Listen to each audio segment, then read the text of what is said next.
अखिलेश को जी नहीं जब कह कह रहे रहे थे। हम ब्राह्मण की कह रहे थे तो मान नहीं जाओ आप भाई, हमें। वो ब्राह्मणों को नहीं कह रहे थे, अखिलेश जी अगर ब्राह्मणों को वे नहीं जब कह रहे कह दे थे। तो मान जाओ आप, हमें साधारण नहीं समझो। हाँ अगर हाँ। अखिलेश जी जब कह दें कि पंडित तो मैंने नाम ले रहा हूं, जैसे अरे आप भाई, पंडित को मैं मीटर बनाए, अरे अखिलेश जी जब कह दें कि हम कह दें तुम्हारे मतलब हम कहा हमारे अरे लोग हैं भाई, यूपी में। मेरे हाँ भाई, मैं खुद वहां पे मौजूद था हाँ जब वो हाँ। कह रहे थे बात। तो ब्राह्मण की नहीं कह रहे थे फिर। ब्राह्मणों को नहीं, वो पंडितों को कह रहे थे, वो हाँ तो किसी पंडित तो मतलब वह में मुसलमान पंडित हो सकत, वह को, में पंडित उसमें कोई भी हो समाज। सकता है। हाँ? पंडित कैसी बात कर रहे हैं भाई पंडित कोई भी साहब हो यादव सकता है। जी। हम वो पंडित पीडीए को कह तुमने रहे तो थे। अरे आपने अरे ऐसी अरे तैसी कर दी। अरे सुन तो लो मेरे भाई। आपसे जीत ही नहीं अरे सकत को। आप सुन ही नहीं रहे हैं।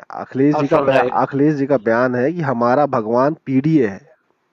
आपने हैं? सुना? अखिल मेरे भाई अखिलेश जी बिल्कुल ने सुना कहा है, है, पीडीए है। अखिलेश जी ने पीडीए कहा को है कि मिशन मेरा, चल रहा हो। अखिलेश जी ने कहा मेरा भगवान पीडीए है, और हाँ पीडीए राइट। भी, और उसी हाँ। पीडीए को अखिलेश जी फिर पंडित कह ब्राह्मण रहे को हैं। काय को कर रहे हो अरे अंगे। ब्राह्मण को उन्होंने कुछ कहा ब्राह्मण ही को काय नहीं। ले रहे, ब्राह्मण नहीं रहे तो उनकी सरकार ही नहीं बने लो, हम अरे भैया गारंटी दे रहे हैं अरे आपको। वो ब्राह्मणों को, वो तो नहीं बना ले अरे आपकी में सरकार। अरे वो अगर तो, ब्राह्मण को अरे सम्मान सुन, नहीं कर तो अरे तो फिर। ब्राह्मणों को तो बहुत सम्मान करते हैं। आप बताओ। परशुराम जी की सुनो, अरे अरे माता भाई साहब प्रसाद तुम पांडे जी कैसे हो, जो है, तुम अरे अपने अरे समाजी सुन को तो लो, विरोध कर रहे सुन या। तो लो, सुन मेरे तो लो मेरे भाई यार, भैया, अरे भैया सुन तो लो। ब्राह्मण माता सब प्रसाद पांडे बिल के जी जो, अरे पक्ष में आ सुन रहा तो है, लो आप भैया। जैसे लोग आप सुनो, अखिलेश जी को निपटाए दो। आप सुनो, और सुनिए। माता प्रसाद पांडे जी का कितना सम्मान हुआ समाजवादी पार्टी में। उनको प्रतिपक्ष नेता सुनो, पहले हाँ, मैं नेता सुनो। प्रतिपक्ष बनाया गया, हाँ सबसे अरे बड़ा हमें पद पता दिया है गया। मेरे भाई, हम पॉलिटिक्स करत हम सब जानत मेरे भाई, तो मेरे आप ब्रदर। हमें बताइए, तो पंडित की और ब्राह्मण समाज थोड़ी ना है। अखिलेश जी ने जिस पंडित का नाम लिया है, जिस पंडित के अरे बारे तो में बोला बात है है, पंडित जी। वो पंडित तो हमारे सुनो, उस अब हम क्षेत्र के बताए थे विशेषज्ञ को ठीक। बताया है।